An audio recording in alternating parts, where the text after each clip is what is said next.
네, 담대한 예측으로 시작을 하겠습니다. 오늘 함께 할 분은 이베스트 투자증권 디지털 사업부의 염승환 이사입니다. 이사님 안녕하세요. 네, 안녕하세요. 네, 미국장이 오늘 새벽에 휴장이기는 했지만 미국 시장 얘기로 조금 풀어볼까 합니다. 지난 주말에 이제 8월 고용지표가 발표가 됐는데 숫자가 좀 많이 안 찍혀서 나왔잖아요. 네. 이게 뭐 테이퍼링에 대한 지연 아니면 경기 둔화에 대한 우려, 우리가 좀 어떤 시각으로 봐야 하는 이슈일까요? 일단 뭐 사실 그러니까 미국에서 보면은 네. 그 고용지표 발표하고 나서 증시가 되게 좀 애매하게 움직였어요. 그러니까 이게 뭐 그렇다고 그러니까 보통은 이제 우리 생각에는 고용지표 안 좋으니까 당연히 테이퍼링이 좀 이제 지연돼서 맞아요. 또 이거 오르지 네. 않을까 싶었는데 뭐 그러지도 않습니다. 다우는 좀 빠지고 나스닥은 올라가고 그런 모습이 나왔고 또 달러화는 약세로 반전이 오히려 돼버렸고 또 미국의 국채 금리는 또 올라 버렸어요. 그러니까 여러 가지 것들이 좀 혼재되면서 좀 해석하기 좀 어려울 정도로 좀 움직임들이 나왔는데 결국 어쨌든 이제 그 지금 사실 저는 테이퍼링이 중요하다고 생각은 안 해요. 뭐 일찍 하건 늦게 하건 그거는 시장의 결정 변수는 아니고 가장 중요한 게 이제 테이퍼링을 하고 나서 일정 기간 후에 테이퍼링이 종료가 되면 이제 금리 인상이 시작이 되거든요. 근데 이 사이클에 대한 이제 우려감이 있는데 결론은 지금 이렇게 고용 지표가 예상했던 것보다 계속 이렇게 안 좋게 나와버리면 그 연준 의장이 생각하는 그 금리 정상화 시기가 늦어질 수밖에 없거든요. 네. 그래서 테이퍼링은 좀 빨리 할 수 있다 하더라도 결국에 금리 인상은 2022년까지는 좀 어려울 것 같습니다. 일각에서는 2022년에 한다는 전망도 나왔고 그것 때문에 증시가 뭐 확 이렇게 흔들렸거든요. 근데 이제 그럴 가능성이 낮아졌기 때문에 저는 개인적으로는 이번 고용 지표는 일단 금리 인상 시기를 또 한 번 더 늦췄다는 측면에선 좀 긍정적일 수가 있는데 문제는 이제 경기 둔화 우려가 좀 있을 수 있잖아요. 사실 지금 시장이 8월 달에 안 좋았던 게 금리는 빨리 올릴 것 같은데 경기는 또 안 좋아지는 약간 이런 시그널이 나오면서 뭐 스태그플레이션 얘기까지 좀 나왔거든요. 그래서 증시가 가장 싫어하는 거죠. 그래서 상당히 좀 우려감이 좀 컸었는데 어쨌든 지금 이 경기 둔화가 또 이런 식으로 계속 이 고용 지표에도 이런 식으로 좀 나와버리면은 시장이 또 상승 동력을 또 잃어버릴 수밖에 없거든요. 근데 이제 너무 그렇게 부정적으로 보실 필요 없는 게 제가 이제 요즘에 시장 움직이는 것 보니까 시장 참가자들의 생각은 되게 좀 다른 것 같아요. 뭐냐면 그러니까 연준은 지금을 딱 보고 있어요. 연준의 그 시선은 지금 눈앞의 것을 보고 있어요. 사실 그게 무슨 얘기냐면 그러니까 지금 있는 현상 고용지표 안 좋은 거 보고 금리 아직은 좀 올리려면 좀 더 봐야 되겠다. 항상 연준이 그러잖아요. 내 눈으로 확인하기 전까지는 좀 그 뭐 금리 인상하지 않겠다 했는데 그 시각 그대로 가져가요. 근데 투자자들의 시선은 그게 아니라 지금 뭐 안 좋은 건 알겠는데 야 너네 돈 풀 거잖아. 그러니까 재정 정책 할 거고 인프라 투자할 거고 백신도 지금 계속 접종 늘어날 것 같고 또 거기다가 지금 뭐 우리 한국 같은 경우도 지금 재난지원금 얘기가 좀 있고 그다음 9월이나 10월에는 또 모르겠어요. 그 머크사의 경구용 치료제가 이제 임상 결과가 나올 거예요. 맞아요. 그거 네. 나오면 또 분위기가 바뀌는데 그러니까 이거죠. 경기는 지금은 안 좋은 건 인정하겠는데 언젠가 좋아질 것 같고 물가도 지금 최근에 미국의 중고차 가격 지수가 많이 떨어졌어요. 이런 걸 보면은 그 투자들은 좀 낙관적으로 보고 있는 것 같아요. 경기를 그러니까 어차피 미래를 반영하는 거니까 미래의 경기는 좋아지고 금리는 좀 늦게 올릴 것 같고 이걸 이제 흔히 골디락스라는 표현을 좀 쓰잖아요. 그러니까 이제 증시가 밀리지 않고 우리 한국만 봐도 어제 같은 경우도 밀렸다가 다시 올라가고 이런 모습이 나오는 것 같아요. 그래서 결국 시장의 지금 뭐 나중에 원하는 그림이 나올지 모르겠지만 가을까지는 계속해서 좀 저는 좀 좋은 그림들은 나올 것 같습니다. 근데 이제 한 가지 여러분들이 확인하셔야 될 건 가을까지 이제 진행이 됐는데 우리가 기대했던 경기가 좀 개선되는 모습이 전혀 안 보인다. 그러면 또 한번 부러져 버릴 수도 있어요. 근데 지금은 그런 기대감을 갖고 있고 또 그 이면에는 중국이 분명히 부양책을 쓸 거야. 이런 기대도 네. 있어요. 중국이 지금 지준율 인하 카드도 만지작거리고 있는 걸로 아는데 사실 지금 당장 못하는 게 그 규제 이슈 때문에 계속 지금 중국도 내부 단속하고 있잖아요. 뭐 공동 부유라 그래가지고 그게 어느 정도 좀 정리가 되면 강한 좀 지준율 인하라든가 금리 인하 카드 또 쓸 수도 있는 거거든요. 그래서 그런 이제 기대할 수 있는 것들이 좀 많이 있기 때문에 시장은 결국에 고용지표 둔화에 대해서 이렇게 아직까지는 크게 우려하지 않고 있다. 이렇게 좀 판단하는 게 맞는 것 같습니다. 크게 뭐 미리 걱정할 필요는 없다라는 네. 생각이 들고 오히려 좀 불확실했던 요인들이 차츰차츰 어떻게 해소가 되어 가는지를 저희가 시장에서는 지켜봐야 할 것 같고요. 뭐 최근에 미국 증시 견조하잖아요. 특히나 네. 나스닥 시장이 조금 더 좋더라고요. 이제 미국과 한국을 단순하게 비교할 수는 없겠지만 최근에 또 중소형주들이 워낙 또 상대적으로 좋은 것 같아서 맞나요, 이사님? 중소형주가 훨씬 많이 올랐어요. 네. 그러니까 코스피는 그 하락폭에 저번 이제 8월 달에 한번 확 빠졌잖아요. 네. 한 7.5%인가 급락했는데 그 폭에 보통 이제 우리가 피보나치 수열로 이렇게 반등 목표치를 정하는데 기술적 분석 하시는 분들은 좀 아시겠지만 61.8% 되돌림이라고 하는데 그러니까 만약에 100이 빠졌으면 그 하락폭이 100이면 61포인트 정도가 올라오는 걸 우리가 이제 기술적 반등이라고 하는데 코스피는 딱 거기까지 올라왔어요. 3,200이 딱 거긴데 코스닥은 이미 거기 8분응선 넘어가 버렸습니다. 그러니까 거의 다 회복이 됐어요. 그러니까 그만큼 코스닥이 훨씬 더 압도적으로 좀 강했다고 보시면 좋겠고 코스닥이 강한 배경은 역시 이제 중소형주들이 결국 이제 경기도나 우려라든가 이런 거에 비해서 물론 수출주도 많이 있지만 대형주에 비해서 그런 면이 좀 자유로웠고 또 거기다가 그 IPO 때문에 수급 이슈가 좀 있었잖아요. 뭐 카카오뱅크, 크래프톤, SK 바이오사이언스로 8월 달에 수급이 너무 몰렸거든요. 외국인 기관이. 근데 이제 중소형주는 그런 수급 이슈에서 크게 그렇게 부담스러운 기업들은 아니거든요. 그러니까 대형주를 뭐 카카오뱅크를 사기 위해서 뭐 예를 들면 KB금융을 팔아버릴 수도 있고 삼성전자를 팔았고 실제로 그랬거든요. 삼성전자를 팔면서 외국인이나 기관이 카뱅 사고 크래프톤 사고 네. 그런 모습이 나오는데 어제 보신 분들은 아마 좀 의아하실 수 있을 거예요. 카뱅, 크래프톤, SK 바이오사이언스가 외국인 매도로 무너져 버리니까 삼성전자하고 LG화학 쪽으로 매수가 확 들어가 버렸어요. 그러니까 약간 수급적인 부분에서도 그동안 중소형주가 유리했는데 근데 과연 이제 이게 계속 이어질 거냐? 지금 코스닥은 이미 전고점까지 온 상황에서 약간 지수 부담이 또 생겼거든요. 근데 아직까지 코스피는 좀 위에 좀 상승 여력이 남아 있고 무엇보다 지금 삼성전자가 점점 점진적으로 좀 올라가고 있는데 전자에 대한 시각이 외국인들도 좀 바뀐 거는 같더라고요. 그동안 네. 이제 매도 일반도였는데 최근에 보니까 뭐 골드만삭스에서도 또 굉장히 좋은 의견도 좀 내주는 것 같고 또 외국인들이 지금 삼성전자 거의 5일째 지금 순매수를 해주고 있거든요.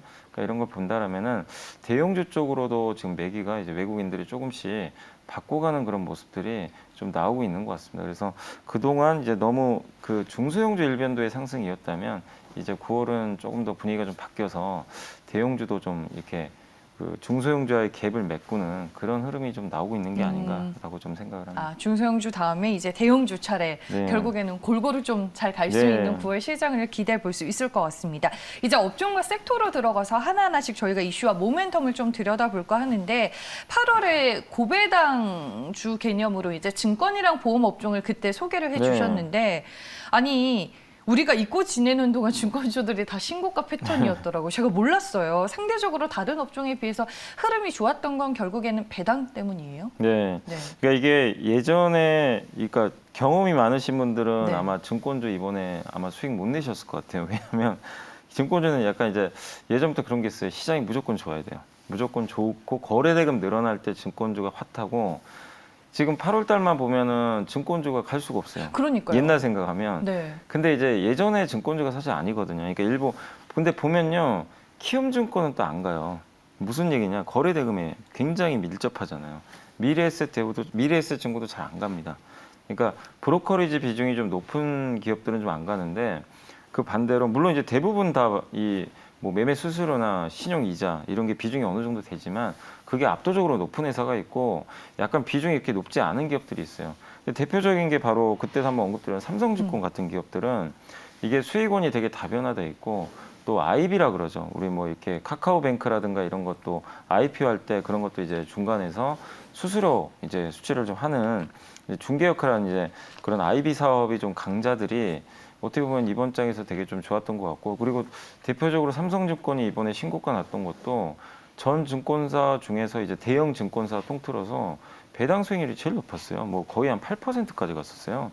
그러다 보니까 야, 이거 시장은 이렇게 좀 불안한데 차라리 뭐 지금 사면 연말에 배당이라도 8% 받지 않을까 이런 기대감도 좀 작용을 했던 것 같아요.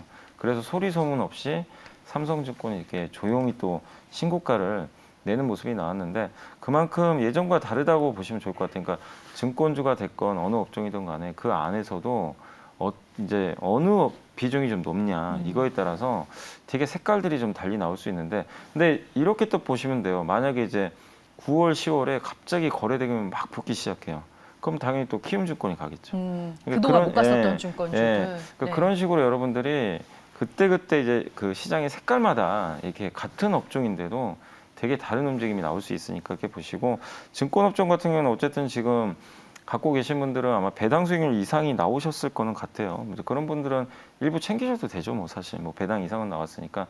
그렇지만 뭐 절반 정도는 또 그냥 가져가면서 연말 배당까지 받으셔도 상관없으니까 뭐 괜찮아 보이고, 그다음 보험업종 같은 경우는 거의 비슷비슷해요. 사실 뭐 크게 특징은 없기 때문에 다 같이 간다고 보시면 좋을 것 같은데, 보험업종도 여전히 뭐 매력이 있고 저평가돼 있고 거기다가 배당까지 뭐 어쨌든 이제 하단이 딱 이렇게 막혀 있죠. 밑으로 크게 밀릴 게 없는 업종이니까 보험업종에 대해서도 좀 증권주 후발로 보시면서 계속 모아가는 거 좋다고 생각합니다. 은행주는 좀 달라요, 이사님? 은행주 근데 은행주는 카카오뱅크가 이게 들어오면서 네. 뭐라 그래야 되죠? 이게 수급이 완전히 그쵸. 그냥 이게 꼬여버려가지고 좀 상대적으로 매력은 좀 떨어지고, 그리고 은행주가 물론 싸고 돈 많이 벌고 배당 많이 주는 거는 이제 알겠는데 네. 문제가 뭐냐면 정부에서 대출 규제 들어가 버렸잖아요. 음. 근데 그 리스크가 존재를 하면 이게 위에 이제 상단이 막혀버려요. 그래서 투자들 봤을 때는 굳이 뭐 같은 그 약간 금융업종이면 차라리 증권 보험하자, 이런 심리가 발동할 수 있거든요. 그래서 그런 면으로 보면 은행주는 조금 약간 우선순위는 좀 밀리지 않을까라고 생각은 하고 있습니다. 알겠습니다. 아니, 삼성증권이 이제 고배당에 대한 매력으로 다른 증권주들에 비해 잘 갔으면 금호석유도 제가 알기로는 배당 많이 주는 걸로 알고 있거든요. 네. 근데 화학업종은 상대적으로 더 피크아웃 논란 때문에 어려워서 주가가 이렇게 못 갔을까요? 피크아웃이 커요. 그러니까 우리나라는 네. 유독 그게 너무 심해요. 왜냐하면 경기 민감형 사이클에 산업들이 너무 많고, 그리고 그 피크아웃에서 고점에서 사서 한번 잘못 물렸을 때 어마어마한 고통을 받습니다. 네. 지금 뭐 기본 반토막은 기본이고 그 기간도 뭐 2년 이상 가는 경우도 있어요. 그러니까 금호석이도 그랬던 거죠. 그동안 주가 사실 많이 올라왔는데 2분기에 피크아웃 논리가 딱 걸리니까, 근데 분명히 뭐 그게 틀렸다는 건 아니에요. 그 2분기가 가장 좋은 실적 냈고 꺾입니다. 근데 그 꺾이는 걸 감안해도 되게 싸거든요. 싼데 방향성이 꺾이니까 이 투자들이 용납을 안 하고 매도를 강하게 했던 거죠. 그리고 배당 수익률 높다는 것도 다 알고 있어요, 사실은. 그럼에도 불구하고 이 금호석유를 투자하신 분들 그거죠. 뭐 금호석유를 뭐 굳이 왜 배당을 보고 하냐? 배당을 볼 거면 차라리 증권보험주 중에도 배당 6% 이상 주는 거 많은데, 그러니까 약간 이제 이런 논리 때문에 그게 잘 안 통했던 거죠. 그래서 항상 우선순위를 보실 때는 이 기업의 특징을 보셔야 돼요. 이게 배당이 우선인지 아니면은 피크아웃 논란이 우선인지 아니면 수익성이 언제 개선됐지, 이걸 보셔야 되는데 그동안은 그게 배당 논리가 안 먹혔던 흐름이었죠. 근데 지금 어제부터 바뀌었어요. 이제 어제 물론 이제 하나금융투자 윤재성 애널리스트 연구원의 보고서가 나왔지만 일단 거기도 배당 수익률이 있어요. 근데 그거는 이제 플러스 알파고 하방을 지지해 주는 거고, 반등을 해주려면 뭔가 이제 업황의 개선이 얘기가 나와야 되는데 그게 이제 나왔던 거죠. 이 회사가 주가 부진했던 이유 중에 하나가 이제 원재료인 부타디엔이 있어요. 부타디엔이 이제 고무 만드는 원재료예요. 이게 엄청나게 올라갔었어요. 근데 지난주에 부타디엔 가격이 17%나 급락을 했대요. 그럼 당연히 이 원재료 비용이 줄고, 합성 고무는 수요가 늘어날 수밖에 없는 게 이제 자동차 타이어 쪽으로 많이 들어가니까 리오프닝 하면 이동거리 늘어나면서 타이어 쪽 좋아질 수밖에 없고, 또 MB 라텍스 장갑이 작년에 정말 효자 상품이었잖아요. 네. 올해까지. 근데 거기에 다 어디서 만드냐면 대부분 말레이시아에 공장이 있어요. 근데 말레이시아 막 셧다운되고 이러니까 그 우려도 있었는데, 그게 이제 말레이시아가 근데 벌써 지금 1차 백신 접종률이 66%가 넘어갔대요. 2차도 50%. 그러면 이제 락다운 또 풀릴 가능성이 높으니까 그 점도 되게 좋아질 수 있고, 그 다음에 이제 미국에 지금 허리케인 와가지고 좀 약간 뭐 공장들도 약간 타격을 입고 그랬는데, 거기서 이제 앞으로 건축 수요가 많이 늘어날 수 있어요. 그러니까 재건을 또 해야 되니까, 거기에 또 바이든 대통령도 미국의 집값이 너무 올라가니까 뭐라고 이제 아직 얘기를 안 했지만 공공임대주택 같은 거를 좀 카드를 꺼낼 거라는 얘기가 있더라고요. 그럼 주택이 좋아지면 거기 들어가는 뭐 여러 가지 PVC라든가, 이 회사가 만드는 게 페놀계 BPA라고 있어요. 이것도 역시 그 약간 이제 건설 건자재 쪽에 들어가는 소재거든요. 그러면 이쪽 수요도 당연히 늘어날 수밖에 없죠. 사실 어제 KCC도 그런 이유가 일부 많이 붙어서 올랐어요. 갔거든요. 네. 그러면 그동안은 이제 우리가 부정적으로 봤더니 피크아웃에서 이제 피크아웃은 알겠다 이거죠. 그건 이제 반영했기 때문에 사실 별 의미가 없어요. 지금 이 주가에선. 뭐가 뭐 때문에 올라갈 수 있느냐 그게 나와야 되는데 나와버린 거죠 어제는. 그러니까 이제 금호석유 이제 들고 계신 분들은 이제는 편하게 들고 가시면 돼요. 더 이상 이제 나쁠 것도 없고 많이 고생하셨을 좋은 흐름이 거예요. 나왔으니까. 네. 그러니까 주가를 우리가 가겠지 기다린다고 해서 가는 건 아니고 뭔가 이제 그 결정인자가 한번 생겨줘야 되거든요. 네, 터닝 포인트가 있어야 예. 되는군요. 근데 그게 이제 네. 지난주 후반부터 생겨버린 거죠. 그리고 오늘 그러니까 어제죠. 어제 그 한 연구원님의 그 보고서에 의해서 확인이 되면서 주가가 움직였다. 이렇게 보시면 좋을 것 같습니다. 네.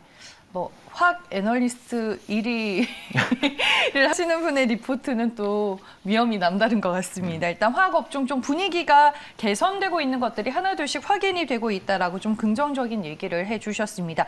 저는 어제 이제 제지도 하나의 리포트를 보기는 봤었어요. 그 리포트 내용을 보니까 뭐 수요가 이쪽도 지속적으로 증가는 하고 있지만 공급은 여전히 부족하고 뭐 9월부터 가격 인상이나 원자재 가격 전가가 가능한 걸로 알고 있는데 상당히 저평가되어 있는 구간이다. 네. 이런 내용을 봐서 제지업종도 좀 상대적으로 상당히 매력도가 있는 구간인지 궁금하네요, 이사님. 제지는 근데 제지도 물론 이제 저평가되고 네. 되게 매력적인 기업들이 많아요. 그리고 네. 공급도 뭐 부족한 상태고 예전에 그 화재 사고도 여러 번 좀 발생해가지고 근데 문제는 이제 투자 아이디어로 봤을 때 특히 이제 골판지 쪽을 많이들 하시잖아요. 이렇게 뭐 리오프닝 근데 오히려 이제 리오프닝과 좀 반대되는 개념이긴 한데 언택트 수요가 늘어나면서 수혜를 받고 주가도 저평가돼 있는데 이제 뭐라고 할 거에 좀 약간 식상해져 버렸죠. 그런 투자 아이디어를 이제 모르는 사람들이 없기 때문에 네. 그래서 주가들도 한 번씩 뭐 계속 움직였었고 그래서 제가 보는 제지 업종에서 주목할 거는 그동안 안 좋았던 제지가 뭘까 여기서 터닝 포인트를 찾는 게 맞는 것 같아요. 그게 대표적인 게 한솔제지로 저는 보거든요. 한솔제지는 그 골판지 갈 때도 전혀 움직이지도 못했고 물론 비중이 없기 때문에 근데 이 회사가 좀 부진했던 것 중에 가장 컸던 게 이제 산업용지에서는 백판지라고 있어요. 우리 과자 포장하는 용기 있잖아요. 그거는 괜찮아요. 괜찮은데 하나가 더 있는 게 인쇄용지. 아니 사람들이 집에서 재택근무를 하니까 프린트를 안 하는 거죠. 그러니까 이런 이제 인쇄용지 수요가 없었는데 최근 들어서 인쇄용지가 조금씩 좋아지고 있는 데이터들이 나오고 있어요. 그리고 펄프 가격도 완화되고 있고 하향 조정되면서 그러면은 그동안 이제 골판지가 좋은 건 다 알겠는데 부진했던 인쇄용지 쪽으로 이게 뭔가 아이디어가 신선하거든요. 사실 딱 사람들이 봤을 때 안 좋았던 게 좋아지네. 그리고 한솔제주도 전형적인 고배당 저평가주입니다. 굉장히 싸요 주가도. 그러니까 저는 제주주 이렇게 모멘텀 측면에서 다 뭐 좋은 기업들이지만 저는 개인적으로 한솔제지가 좀 하반기에 괜찮지 않을까라고 생각을 하고 있습니다. 알겠습니다. 매력도가 높은 종목으로는 한솔제지를 꼽아주셨습니다.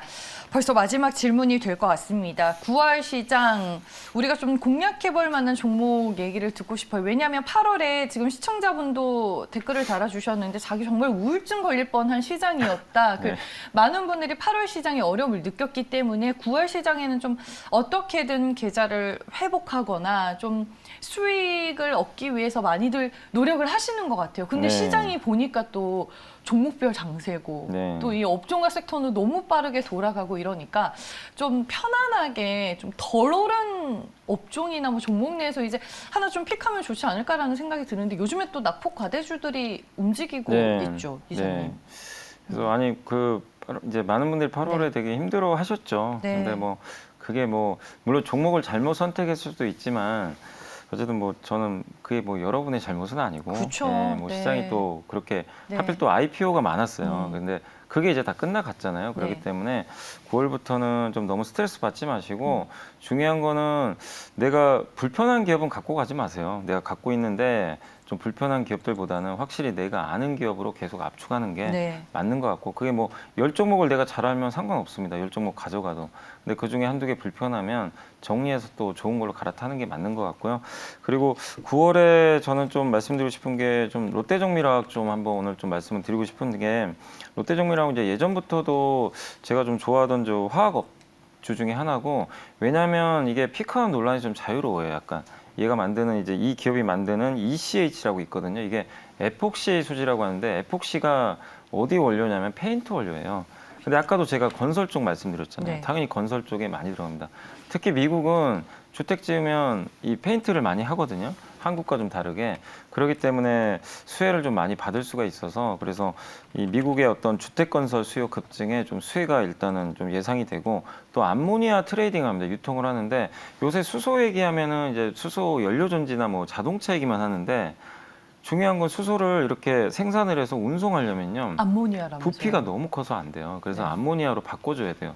암모니아는 부피가 굉장히 가볍고 친환경적입니다. 그래서 운송하기 좋은데 암모니아 트레이딩 국내 1위고 요새 삼성 엔지니어링이나 DLENC 같은 건설사들로 이 사업에 뛰어드는데 결국 롯데그룹 중에서 이제 롯데정밀화학과 또 손을 잡을 가능성도 분명히 있기 때문에 긍정적입니다. 또 대체육 소재까지도 지금 하고 있어요.